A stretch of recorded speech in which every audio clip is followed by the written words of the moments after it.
Muslimah radikal yang awalnya sangat membenci Yesus, namun didatangi oleh Tuhan 2 kali di dalam mimpi, langsung menyerah dan ikut Yesus, sekarang menjadi seorang hamba Tuhan, pelayan Tuhan, dan pemberita Injil, seperti video berikut ini. Apa sih yang membuat Ibu Fatima begitu jatuh cinta kepada Yesus? Ya, awalnya itu saya tahu sendiri ya latar belakang saya. Otak kita dari kecil saja, yang sebelum saya masuk ke Islam radikal saja, itu sudah diajarkan bahwa orang di luar Islam itu kafir. Kafir ya. Terutama kita menonjolkan Kristen lah. Kristen ya. Kita nggak pernah ngajarin Buddha, Hindu enggak. Tapi selalu yang ditonjolkan. Itu kenapa ya? Nggak tahu juga, saya juga nggak ngerti. Saya juga nggak pernnya ngerti sampai hari ini. Kenapa hanya Kristen itu yang selalu di istilahnya dibully gitu. Dibully ya. Iya. Jadi waktu itu begitu. Nah terus apalagi sih ditambah lagi saya masuk ke pengajaran yang bisa dikatakan bukan hanya sekedar membaca, tetapi lebih mencari, digali ya. Ketika dia melakukan jihad, melakukan apapun, kita tahu dasarnya di mana. Seperti itu ya. Nah terus tiba-tiba yang saya nggak tahu kekristenan itu seperti apa, Yesus seperti apa, dia datang kepada saya, dan saya waktu itu juga nggak menyangka itu Yesus atau siapa, nggak mikir Pak, saya nggak menyangka ke situ. Karena pertama kali saya mimpi, saya hanya diperlihatkan dengan suasana padang rumput gitu ya, terus ada penuh domba, lalu ada orang yang berjubah dari jauh, dia membuka tangannya lebar-lebar dan mengatakan, ya seperti itu, akulah jalan dan kebenaran dan hidup. Tidak seorang pun yang bisa datang ke rumah Bapa kalau tidak melalui aku. Itu perkataan orang yang berjubah itu. Nah, hari ini kita akan bicara soal suka duka di dalam mengikuti Tuhan Yesus. Nah, Bu Fatima, kan Tuhan Yesus katakan bahwa mengikut aku yaitu menyangkal diri, pikul salib, dan ikut aku. Jadi harus menyangkal diri dulu, baru pikul salib, baru kita layak ikut Tuhan. Nah, bagaimana Ibu Fatima menanggapi hal ini? Silakan Bu. Iya, kalau menurut saya itu jelas Pak, karena memang ketika kita menerima anugerah keselamatan, ya artinya jaminan keselamatan, itu kita juga harus bayar harga. Ya, bayar harga, iya. Jadi bayar harganya di sini menyangkal diri, memikul salib, dan juga mengikuti Yesus. Nah, dari petunjuk-petunjuk ini kita berusaha untuk mengikuti apa yang dimaksud di dalam mengikuti Yesus. Iya. Jadi kalau harga itu adalah sebuah komitmen. Yang paling penting, komitmen kita untuk selalu taat, karena Bapak Ibu, yang sempurna adalah ketaatan yang sempurna. Bapak Ibu bilang, oh saya beriman, tapi Bapak Ibu tidak taat pada apa yang Tuhan katakan, nah itu kebohongan. Ya, jadi iman tanpa ketaatan itu adalah kebohongan. Tetapi ketaatan tanpa iman kepada Yesus itu adalah kebodohan. Nah, Bu Fatima, hari-hari ini saya lihat ya, banyak orang yang membuli mengenai doktrin akidah Kristen. Tetapi kita tidak akan masuk lebih jauh.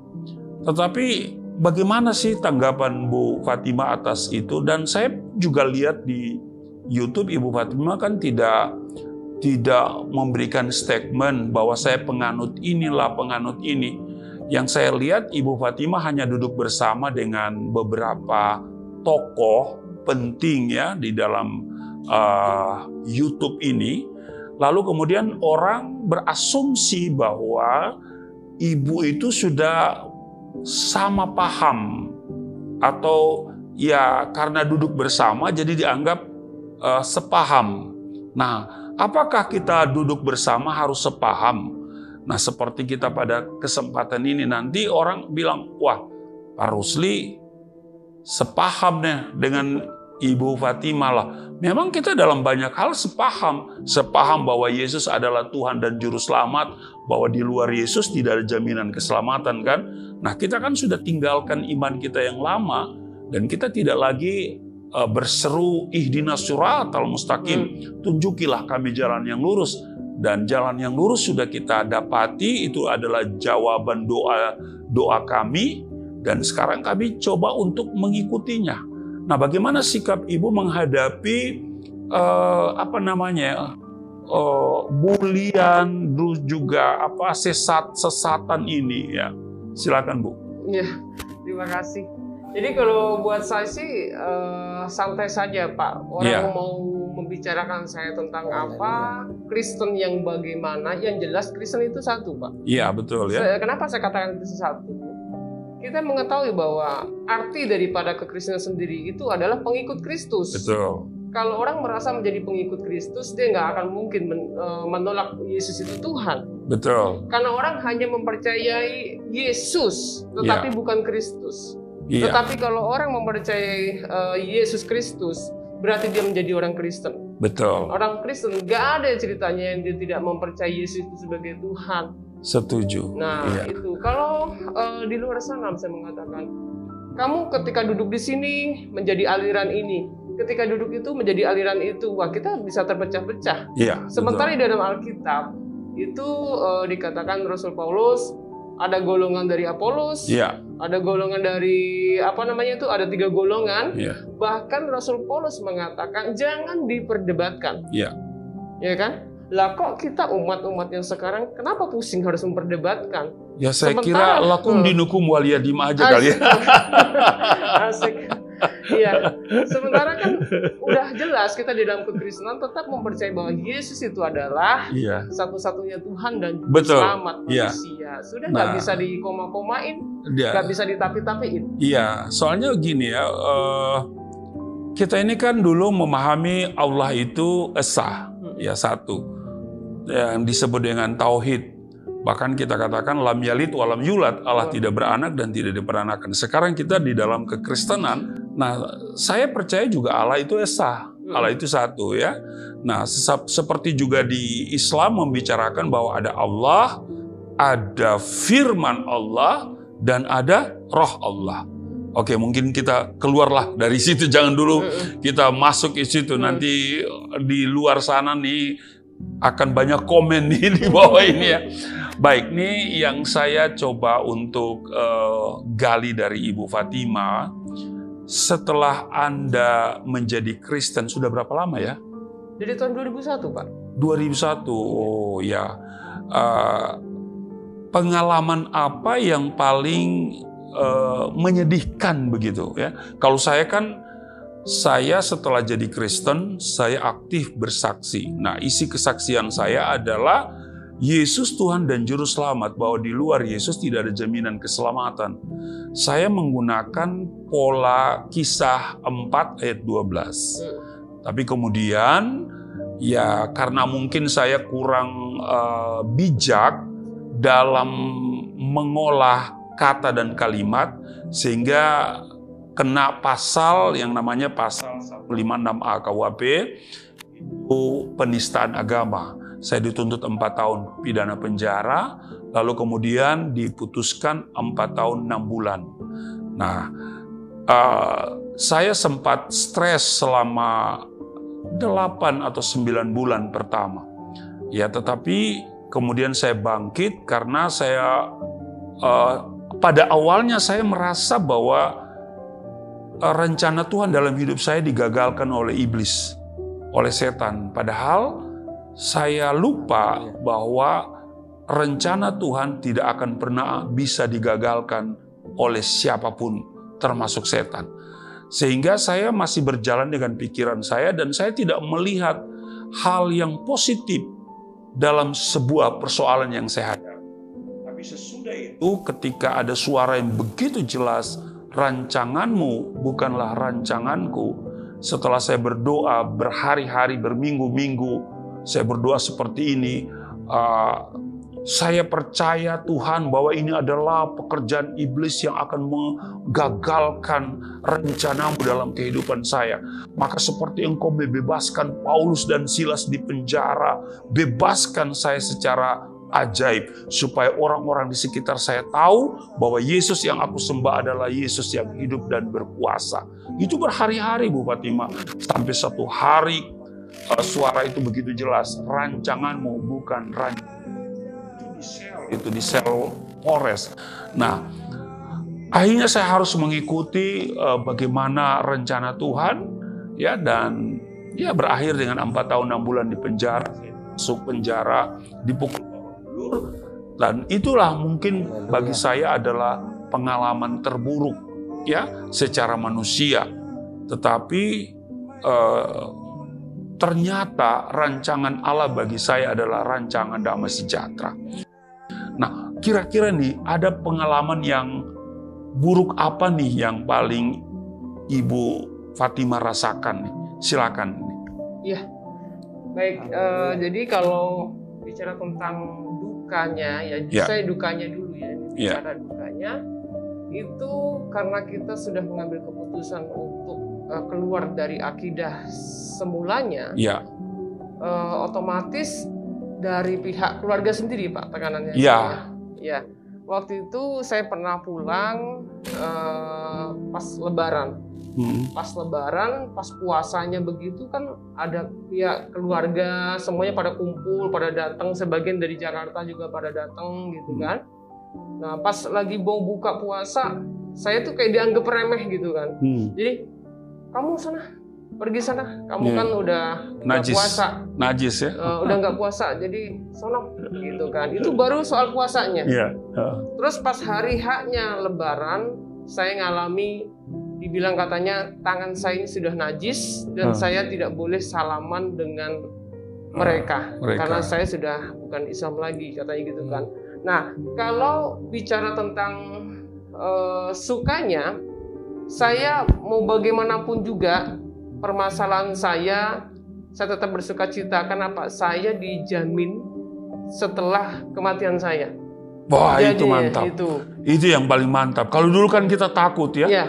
Karena apa? Semacam tidak ada kepastian ya. Bukan semacam tidak ada kepastian, memang tidak ada kepastian. Karena semua serba semoga.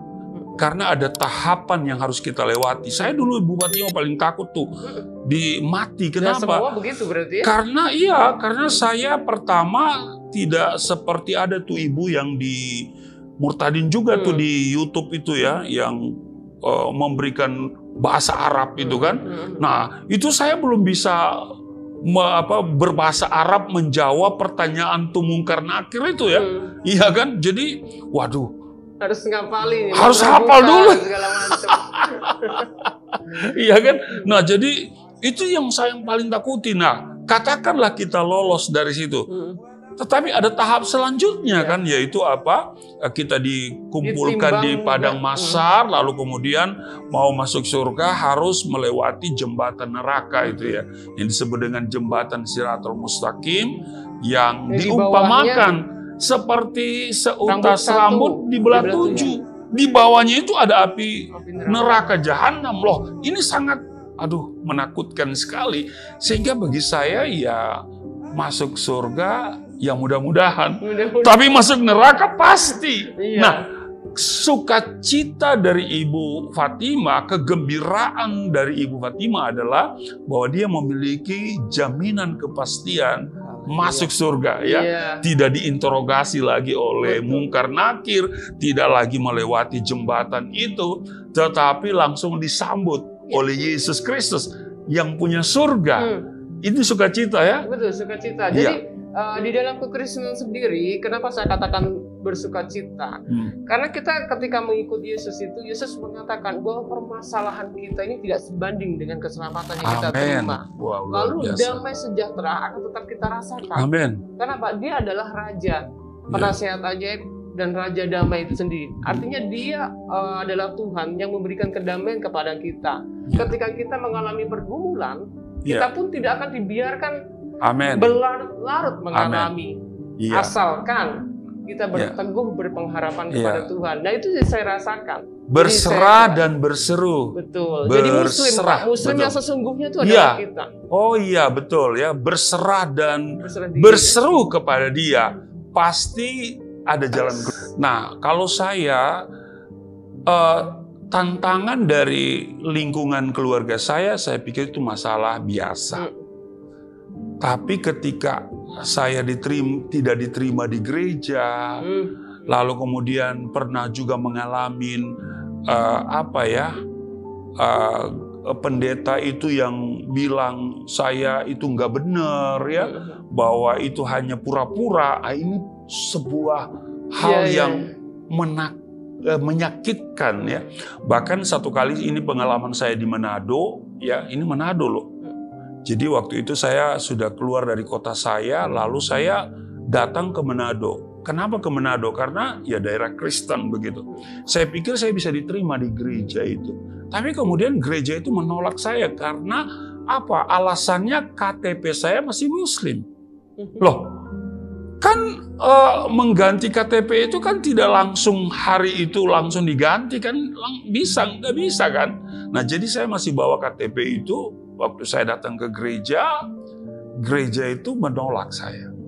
Bahkan sangat jelas menolak. Nggak mau tampung saya. Nah, oke, saya masih berserah kepada Tuhan juga ya. Tentu berserah kepada Tuhan. Tapi kemudian minggu berikutnya saya datang ke gereja. Ya di salah satu gereja lagi. Lalu saya mendengar khotbah dari pendeta itu bahwa dia bicara tentang mengasihi. Wah, bicara kasih. Dalam hati saya, jangan-jangan pendeta ini bisa menampung saya kan? Karena saya sudah sebatang kara tuh ya, datang ke keluarga udah ditolak karena sudah najis ya. Nah, makanya saya pikir wah ini pendeta bisa nolong saya karena di gereja itu juga ada semacam kursus Alkitab. Ya saya pikir dia bisa memfasilitasi saya. Tapi sesudah khotbah, sesudah ibadah, saya datang ke Pak Pendeta itu, ya Pak Pendeta itu menolak saya. Bahkan dia memberikan saya uang Rp1.000. Rp1.000 waktu itu ya masih oke untuk angkot gitu ya di Manado. Karena angkot itu cuma 300 ya. Dia cuma kasih saya ongkos Rp1.000 dan dia menolak. Wah itu keluar dari gereja itu saya seperti kehilangan keseimbangan. Tapi kemudian di hati saya jangan pandang gereja, jangan pandang pendeta, pandang Yesus. Itu yang menguatkan saya. Nah yang lebih menyakitkan lagi beberapa hari kemudian ya saya ketemu dengan seseorang. Lalu orang itu menceritakan bahwa pendeta itu bilang bahwa dia ketemu dengan yang namanya ini, dia maksud saya. Itu seorang penipu katanya, dia minta belas kasihan segala macam tuh. Itu namanya pendeta Irawan ya saya sebut aja lah, ya kan. Nah, mudah-mudahan dia sudah di surga lah begitu. Takutnya dia ditolak ya. Yang kalaupun dia masih hidup hari ini udah sangat tua lah, ya kan. Tapi mungkin sudah nggak ada, sudah almarhum. Nah, tetapi mudah-mudahan dia di surga gitu kan, dalam di Firdaus lah. Jangan sampai dia ditolak ya. Nah, jadi ini yang menyakitkan ketika saya ditolak oleh gereja. Saya tidak menyangkal itu. Pernah mengalami penolakan itu? Kalau penolakan untuk gereja sih tidak Pak ya. Tetapi saya cenderung begini. Sebelum saya ada di media. Iya. Saya lebih suka kritis ya tentang pengajaran ya. Contoh misalnya kita ada forum komunitas untuk kalau kita dikatakannya kelompok sel ya, kelompok sel. Ketika berbicara terus tidak sesuai dengan prakteknya, lalu kadang-kadang firman itu hanya dianggap ya udah dibaca berlalu begitu saja. Nah kalau tidak dilencengkan sedemikian rupa supaya jangan terlalu dalam lah gitu. Nah menurut mereka, nah akhirnya saya bersuara. Saya bilang Bapak Ibu mohon maaf begini bla bla dan lain sebagainya. Saya ada banyak ditentang, ditentang sama mereka katanya kamu Kristen dari kecil. Saya ini sekolah seperti udah apa namanya Kristen, udah ngalami sekolah minggu ajaran seperti apa gitu, tahu gitu kan. Kamu baru Kristen. Ada kesombongan rohani saya pernah begitu yang kan, mengatakan bahwa sebelum jadi Kristen gue udah Kristen. Jadi seolah-olah tuh mereka yang lebih tahu, lebih paham ya gitu daripada saya tentang pengajaran dan lain sebagainya. Bukan masalah doktrin ya, bukan, ini lain. Ini tentang pengajaran. Kan di Alkitab kalau iya katakan iya, kalau tidak katakan tidak. Lalu firman juga bicara bahwa di akhir zaman nanti ada banyak orang mengumpulkan guru-guru yang mengenakkan telinga. Pendengaran, Artinya orang hanya bersuara-suara supaya banyak dukungan, tetapi tidak membicarakan kebenaran yang sebenarnya. Betul. Nah, ini hanya di bagian komunitas ya Pak ya. Lalu mungkin pendeta saja tahu ya, Pak Dusi juga mengenal. Jadi waktu ada khotbah di mimbar, nah terus saya melihat bahwa hamba Tuhan ini lebih cenderung tidak membicarakan apa sesungguhnya, gitu kan? Karena apa? Takut nanti jemaat nanti pada takut kalau diajak bicara hal yang sensitif, misalkan pengajaran tentang Nabi Elia. Elia itu kan pernah membunuh para nabi palsu, menggorok kepala itu kan. Nah, pas di bagian itu di-cut dan ditutup, padahal kan temanya harus sampai di ayat sampai ke berapa gitu kan. Itu sampai di 24 itu di-cut dan nggak dilanjutkan. Nah, ini saya juga protes, akhirnya saya ke belakang, saya bicara dengan gembala Tuhan, tapi gembala yang satunya saya bicara begini, mohon maaf Pak ya, jemaat itu nggak semua orang bisa memahami seperti hamba Tuhan di depan. Ya kalau bisa kita bicara apa adanya dan sampaikan.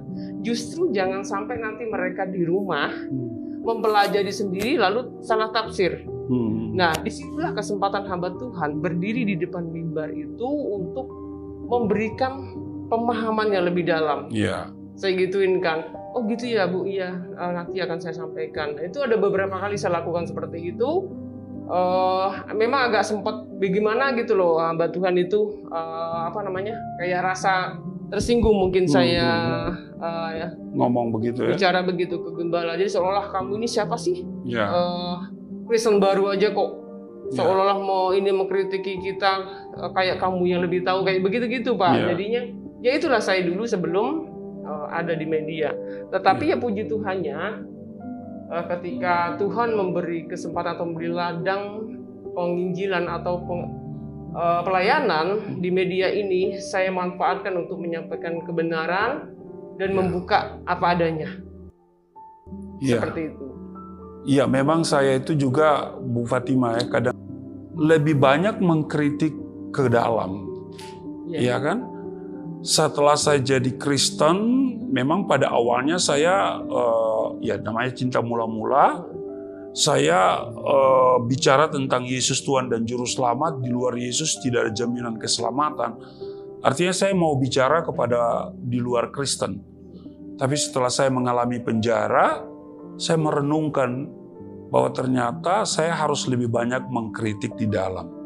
Kenapa? Karena banyak orang Kristen juga hidupnya tidak berpadanan dengan Injil. Ya kan? Nah karena itu kita perlu bersuara. Dan memang saya sebelum saya jadi Kristen, saya tidak pernah tertarik melihat kehidupan orang Kristen. Bahwa kehidupan Kristen itu kadang-kadang hanya bagus di lagu. Lagunya kan suka-sukamu Tuhan ya, suka-sukamu Tuhan, tapi hidupnya suka-suka dia, bukan suka-suka Tuhan. Padahal kami dulu bukan suka-suka kami ya. Iya kan? Betul. Coba kita harus 5 waktu sholat. Iya kan? Dan ini harus dilakukan tepat pada waktunya. Nah, yang paling berat itu sholat subuh. Waktunya pendek. Nah, kadang-kadang kita baru membaringkan kepala kita, ya kan? Mungkin sudah jam 2.30 atau udah hampir jam 3. Tapi kemudian jam 4:05 sudah diteriakin, as-sholatu khairum minan naum. Lebih baik sholat daripada tidur. Kita bangun dengan berat kan? Artinya hidup kita bukan suka-suka kita, suka-suka Tuhan. Nah, ketika saya lihat kehidupan Kristen, ya nggak pernah saya tertarik tuh. Karena dia hanya bagus di lagu. Ada lagi tuh, ada biasanya orang Kristen yang pelit, dia sukanya begini lagunya. Hanya ini Tuhan persembahanku, segenap hidupku, jiwa dan ragaku, sebab tak ku miliki harta kekayaan. Malaikat bilang, bohong lo. Ya, dasar pelit. Ya kan? Kadang-kadang kalau nyanyi pujian itu Pak kayak merasa bersalah sendiri. Mati dan tinggalkan cara hidupku yang lama nih. Bagus, lagunya bagus. Tapi tidak banyak orang Kristen hidup sesuai lagu. Iya kan? Orang Kristen itu sudah mati. Iya kan? Kalau dia hidup hari ini, dia bukan hidup untuk dirinya, tetapi hidup untuk Kristus. Adapun hidupku ini bukannya aku lagi, melainkan Kristus yang hidup di dalamku, gitu kan? Nah, jadi inilah kita lebih banyak harus mengkritik kehidupan kekristenan, sebab di 1 Yohanes pasal 2 ayat yang ke-6, barang siapa yang mengatakan bahwa ia ada di dalam dia, ia wajib hidup sama seperti Kristus telah hidup. Nah, bagaimana Kristus telah hidup? Apa prioritas Yesus waktu dia hidup? Nah, perhatikan Bapak Ibu, prioritas Yesus waktu dia hidup hanya satu, memberitakan Injil. Ya kan? Amin. Makanya kita ini yang menemukan kehidupan baru di dalam Yesus, kita ada di garda terdepan untuk memberitakan Injil. Tuh. Tapi kadang-kadang nih ya, ada teman-teman yang membuat ya statement-statement yang banyak orang kemudian semangat itu jadi kendor. Tapi saya mau katakan sama Ibu Fatima, jangan pernah kendor. Tetap semangat. Iya kan? Nah, apa harapan yang ada dalam Ibu Fatima ke depan? Ya, kalau harapan saya ke depan, saya tetap berjuang. Dan saya tetap mau dipakai Tuhan untuk menjadi alat Tuhan. Karena dari awal saya ketika menerima Yesus, saya bilang kalau saya sama saja dengan dulu, ya begitu-gitu. Apa bedanya saya dengan dulu? Ada firman mengatakan kalau ibadah kita tidak sebaik seperti ibadahnya orang Yahudi dan Farisi, lalu kita tidak akan masuk surga juga. Kalau kita menjadi kalau kita menjadi Kristen hanya merek Kristen. Yang tadi Bapak bilang, tantangan saya di dalam juga memang dari orang dalam sendiri. Kadang-kadang mereka justru menjatuhkan saya begini. Katanya, buat apa sih begitu sia-sia, kayak gitu sia-sia. Katanya pekerjaan yang saya lakukan gini, katanya buat dia sia-sia. Dalam hati saya, halo, apa yang sudah Anda lakukan? Iya. Apakah Anda sibuk mencari uang? Ya. Apakah Anda sibuk hanya hari Minggu ke gereja? Betul. Ya, itu sudah berkenan di hadapan Tuhan. Iya. Ya, Tuhan memberikan ladang penginjilan itu dengan berbagai macam. Yang jadi masalah, situ mau nggak untuk memanfaatkannya? Betul. Ya kan? Ladang penginjilan bukan berarti di gereja. Betul. Ladang gereja penginjilan juga bukan kita pintu ke pintu. Iya. Ya, bukan semuanya ke pedalaman. Iya. Tetapi di media kita manfaatkan justru akan berpengaruh kepada dunia. Amin. Betul. Iya kan? Iya. Sekali kita bicara, yang menonton banyak. Banyak. Nah, Iya. tapi perlu ingat, yang membuat orang bisa menjadi percaya Yesus bukan kita. Iya. Ya, kita hanya alat untuk menyampaikan. Iya. Nah, beberapa waktu lalu saya baru dikritik teman gereja saya sendiri. Terus saya katakan begini, mohon maaf, mana bisa kita bisa mengatakan itu sia-sia, Pak? Saya gitu kan? Karena apa? ada orang di luar sana menyalahfahami tentang Alkitab. Kalau kita nggak meluruskan, Betul. lalu siapa yang akan meluruskan? Betul. Nah, orang akan terima-terima saja, ya sudah, orang Kristen katanya Taurat dan Injil kan sudah palsu. Bible itu bukanlah Taurat dan Injil gitu kan. Yeah. Terus diam saja, ya orang itu ya akan diam saja. Ya kan? Sedangkan Rasul Paulus memberikan pengajaran kepada kita suruh bertekun banyak belajar supaya ketika ada orang bertanya kita siap memberi jawab. Betul. Ya. Jadi ada pengalaman juga Pak, waktu itu beberapa waktu lalu yang belum saya ada di media juga. Katanya begini, kawan saya yang satunya pernah ketemu Pak Haji gitu kan. Ditanyain, Yesus itu siapa sih? Jawabannya apa dia? Jawabannya nanti akan saya tanya ke pendeta saya, gitu kan. Langsung di saat itu juga saya bilang begini, mohon maaf Pak ya, saya bukan bermaksud menggurui. Di sini kita semua orang menjadi murid Yesus. Iya. Ya, kita wajib melaksanakan amanat agung karena perintah Yesus, jadikanlah semua bangsa muridku. Betul. Apapun agamanya ya. Kalau bisa saya tambahkan. Apapun agamanya, jadikan semua bangsa muridku, kata Yesus. Bisa saya tambahkan, apapun agamanya. Karena Yesus tidak ada urusan dengan agama. Iya kan? Dengan doktrin. Iya kan? Nah, jadi ketika kita menyadari bahwa kita adalah murid Kristus, yang harus menjadikan semua bangsa muridnya, ya seharusnya nggak mesti harus pendeta. Nggak mengandalkan pendeta, keburu kabur itu jiwa. Ya kan? Betul. Saya ngomong begitu. Terus akhirnya ada yang jawab bilang gini katanya. Ya soalnya takut kita salah jawab katanya. Wah ini, makanya saya bilang berpuluh-puluh tahun katanya merasa Kristen dari kecil, lebih tahu daripada saya. Masa ditanya siapa Yesus, bingung. Nah itu. Saya kira Ibu Fatima juga jadi Kristen bukan karena diinjili oleh orang Kristen. Enggak. Bukan sama sekali. Nah kira-kira apa sih yang membuat Ibu Fatima begitu begitu jatuh cinta kepada Yesus? Ya, awalnya itu saya tahu sendiri ya latar belakang saya, otak kita dari kecil saja yang sebelum saya masuk ke Islam radikal saja, itu sudah diajarkan bahwa orang di luar Islam itu kafir. Kafir ya. Terutama kita menonjolkan Kristen lah. Kristen ya. Kita nggak pernah ngajarin Buddha, Hindu enggak. Tapi selalu yang ditonjolkan. Itu kenapa ya? Nggak tahu juga, saya juga nggak ngerti. Saya juga nggak pernah ngerti sampai hari ini. Kenapa hanya Kristen itu yang selalu di istilahnya dibully gitu. Dibully ya. Iya.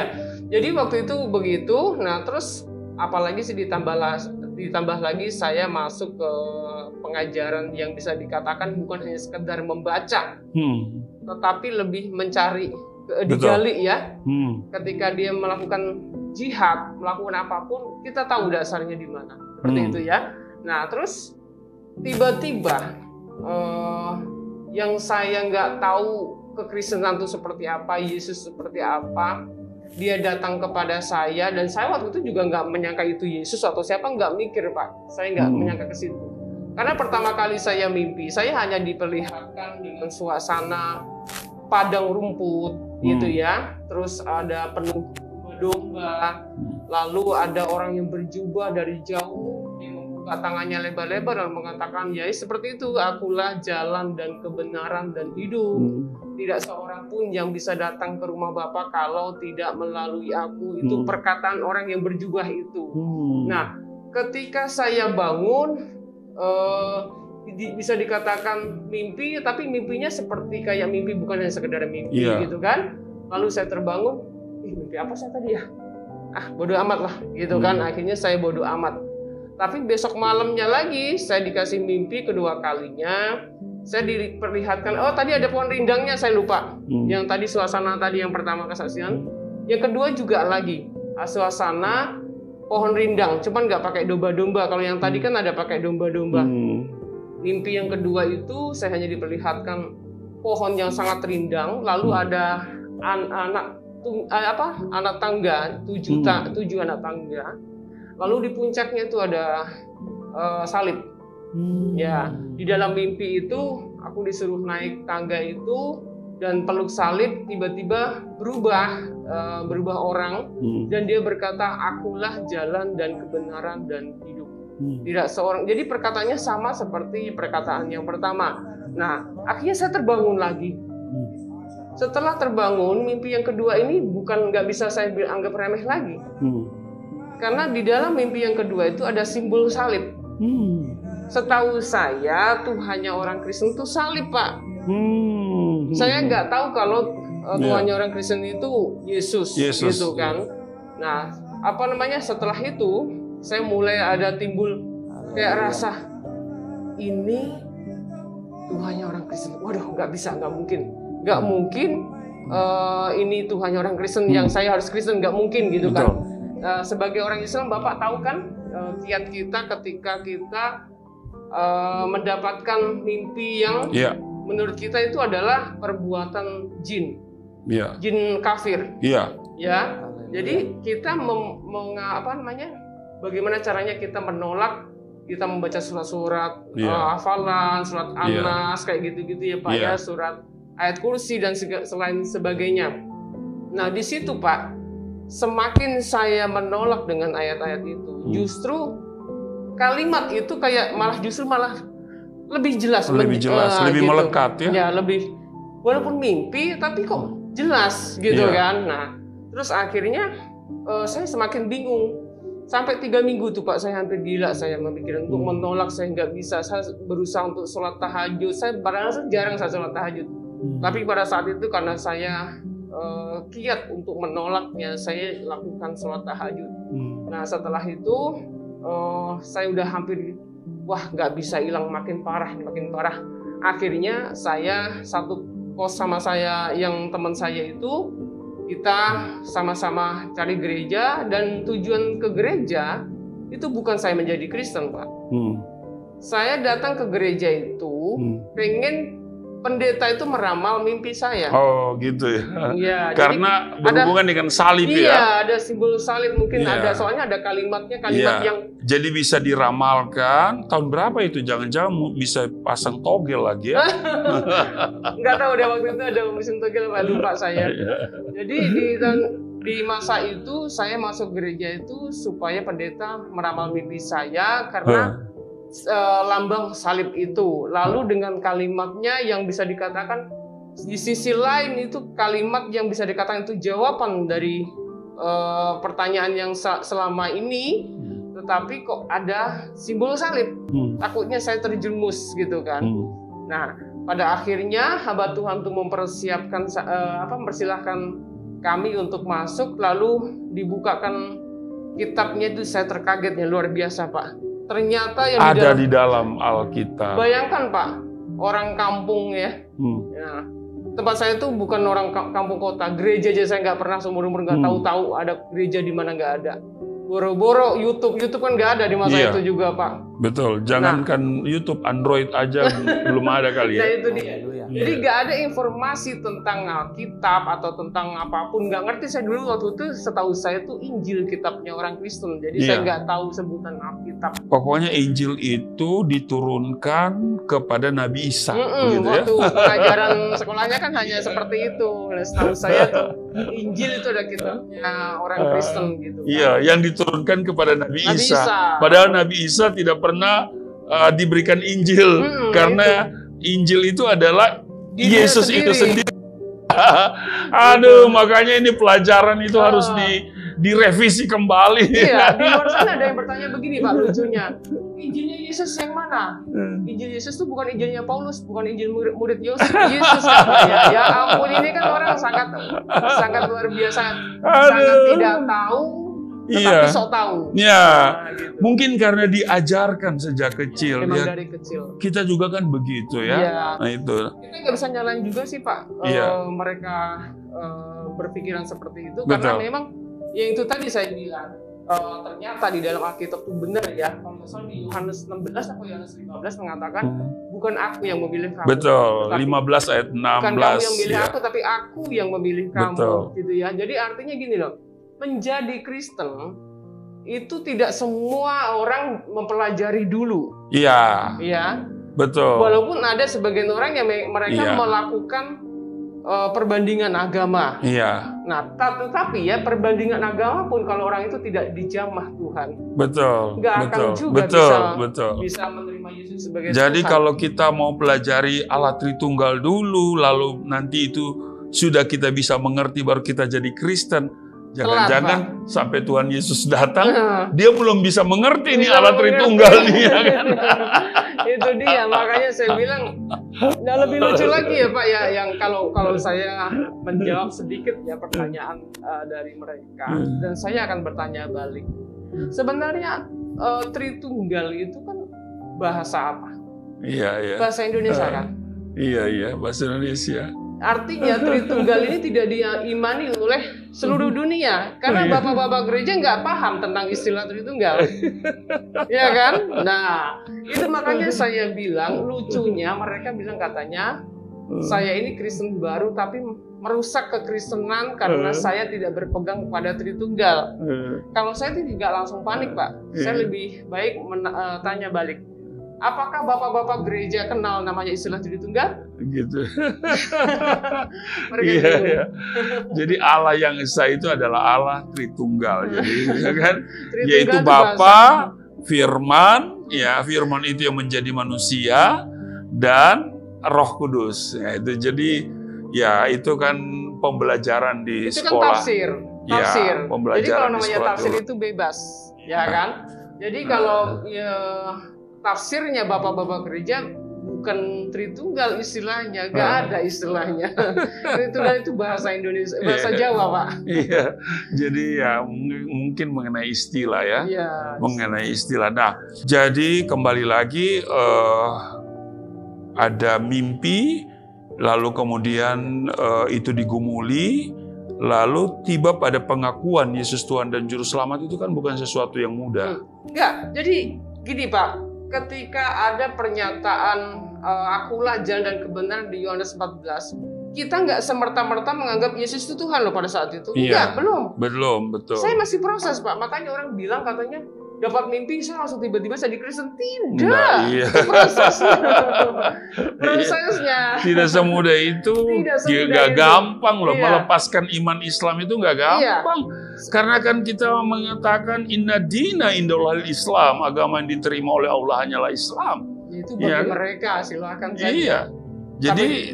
Jadi kita itu bukan mudah untuk menerima iman Kristen, gitu kan? Nah, terus. Iya. Ya, kalau ketika itu setelah saya kaget, terkagum-kagum. Satu sisi itu kalimatnya orang kafir. Satu sisi itu kayaknya jawaban pertanyaan saya selama hidup saya. Karena saya takut sekali Pak namanya kalau mati nanti di neraka. Karena selama saya menjadi muslim saya tidak pernah diceritakan tentang surga. Betul. Saya hanya diceritakan tentang neraka.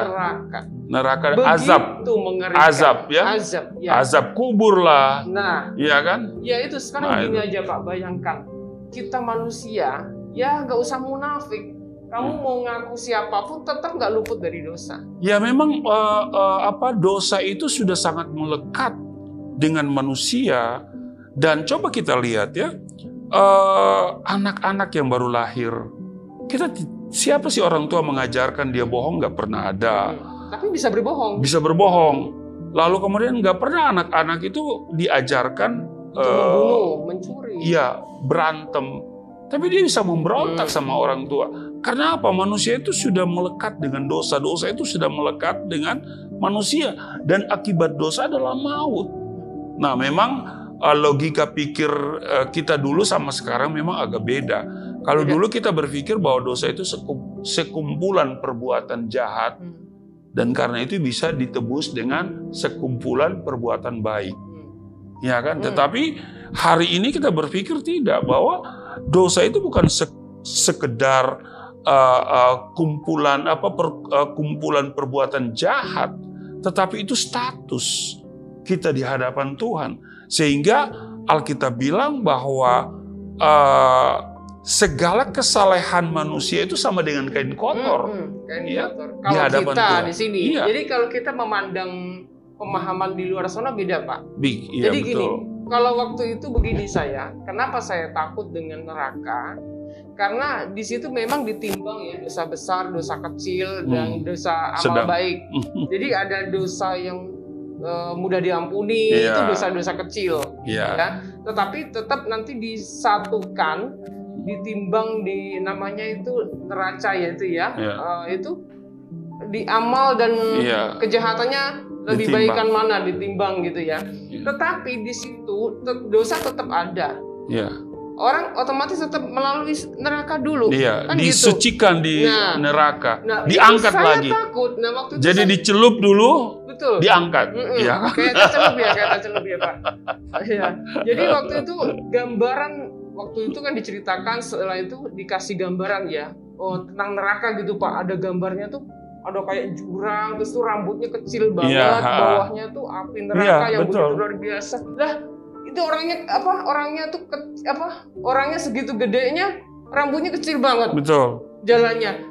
Terus mana bisa orang bisa mampu lewat mustahil, situ? Itu yang saya katakan. Ketakutan dan ketakutan. Jadi mustahil masuk surga, tapi masuk neraka pasti. Saya sempat nanya dengan guru agama saya dulu, waktu itu saya bilang, Pak, kalau begitu Muhammad sudah masuk surga ya? Gitu. Belum tentu, katanya.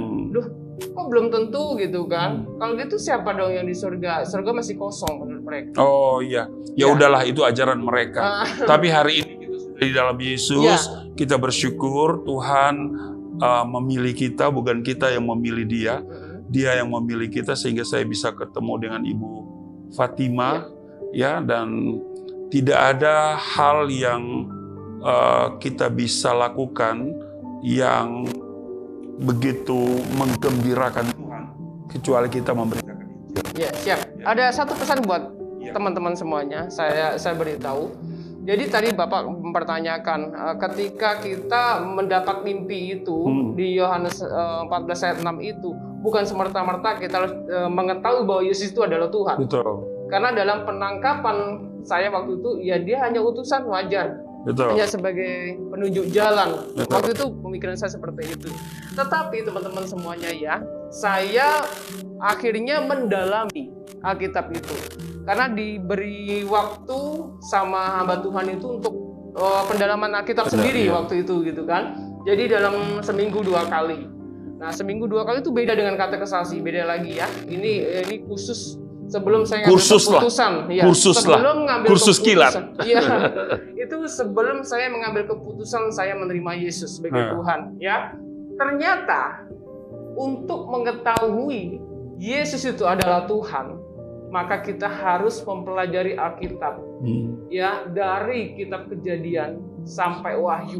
Baru kita akan menemukan siapa itu Yesus. Betul. Tetapi jika Anda tidak mau mencari kebenaran dan hanya mencari pembenaran, silahkan Anda comot-comot ayat yang Anda suka, lalu katakan Yesus sebagai utusan.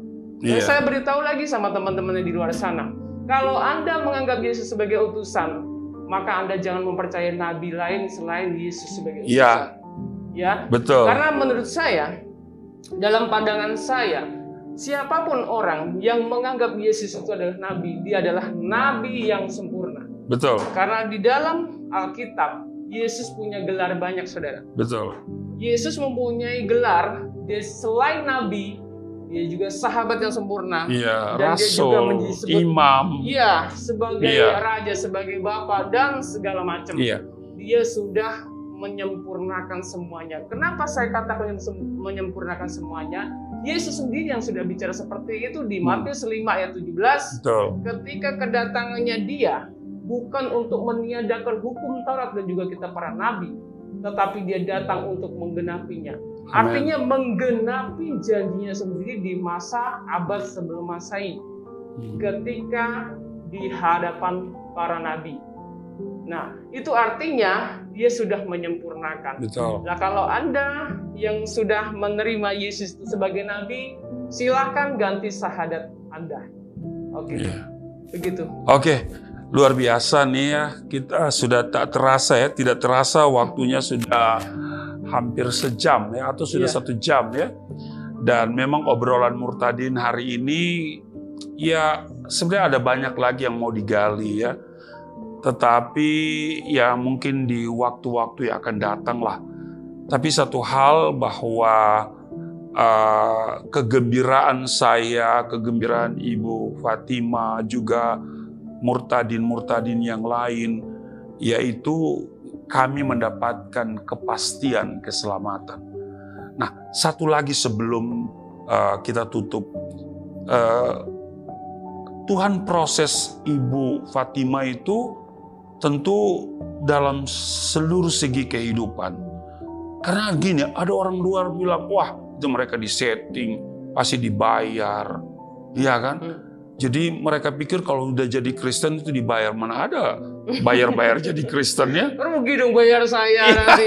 Apalagi saya nggak bisa berkhotbah di gereja. Ya, Rugi ngapain dong. bayar-bayar? Nah, ya iman saja, ngapa bayar-bayar ya? Iyalah. Nah mungkin ada istilah bayar harga, padahal bayar harga itu adalah komitmen, yaitu menyangkal diri, pikul salib, dan baru kita ikut Yesus.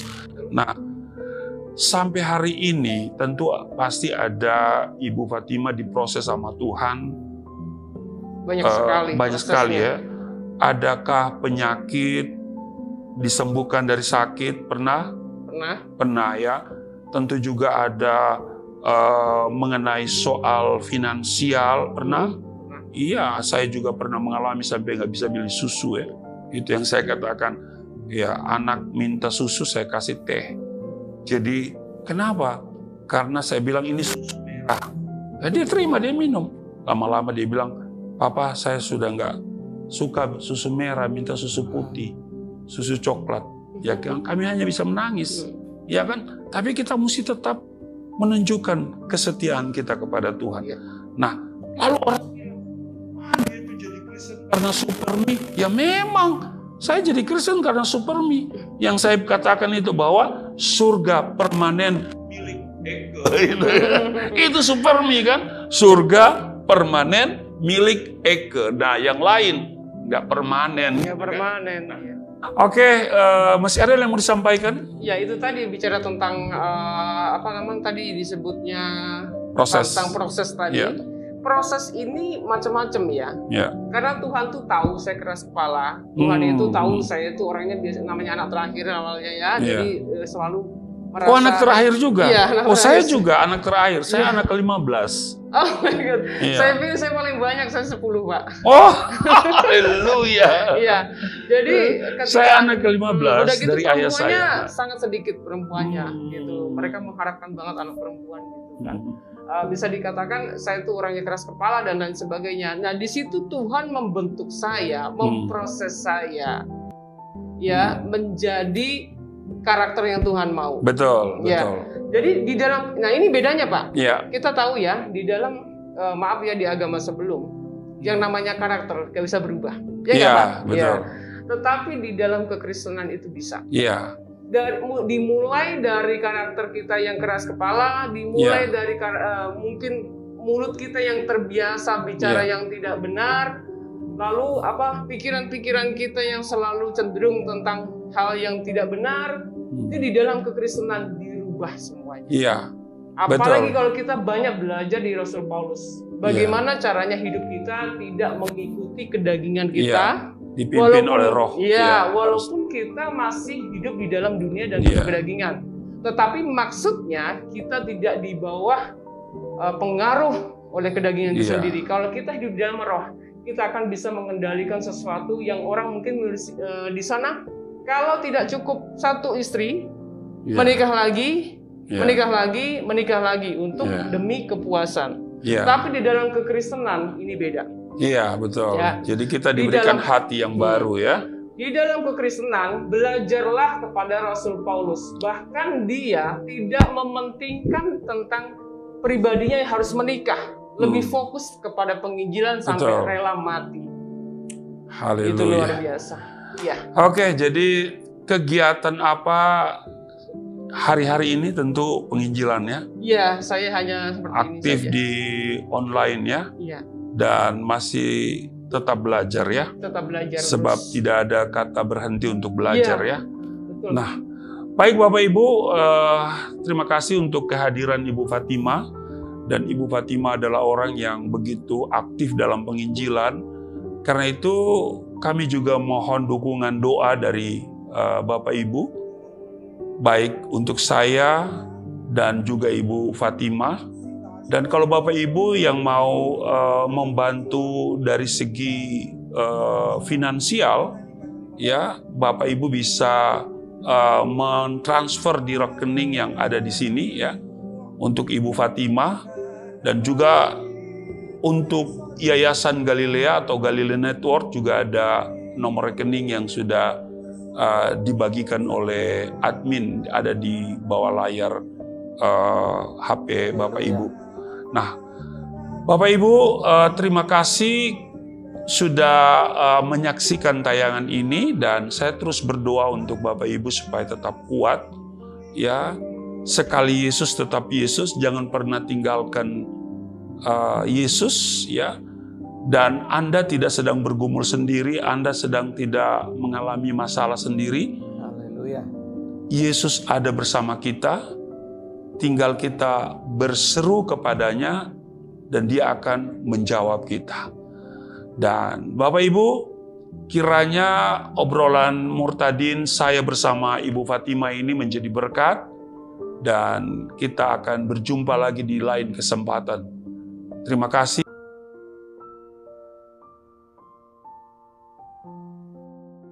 Berawal dari benci, sekarang jatuh cinta kepada Tuhan Yesus, dan bukan hanya saja mengenal Yesus, tetapi mereka rela untuk menjadi hamba-hamba Allah, hamba Tuhan Yesus, dan melayani Yesus. Mereka juga rela untuk dihina, dicaci maki, dibenci, bahkan juga oleh sesama anak Tuhan itu sendiri. Namun karena cinta yang begitu dalam kepada Yesus, mereka tetap setia dan terus memberitakan Injil, bukan untuk menyenangkan manusia, tetapi adalah untuk menyenangkan Tuhan. Puaskan Tuhan lewat kehidupan mereka. Kehidupan mereka menjadi berkat selama masih hidup. Demikian juga kita, selama masih ada kesempatan bagi kita, mari kita terus menjadi berkat dan menjala atau mencari jiwa-jiwa yang tersesat, kita bawa kepada Tuhan, supaya sama-sama kita masuk dalam kerajaan Allah yang telah disediakan bagi kita bersama orang-orang percaya. Haleluya.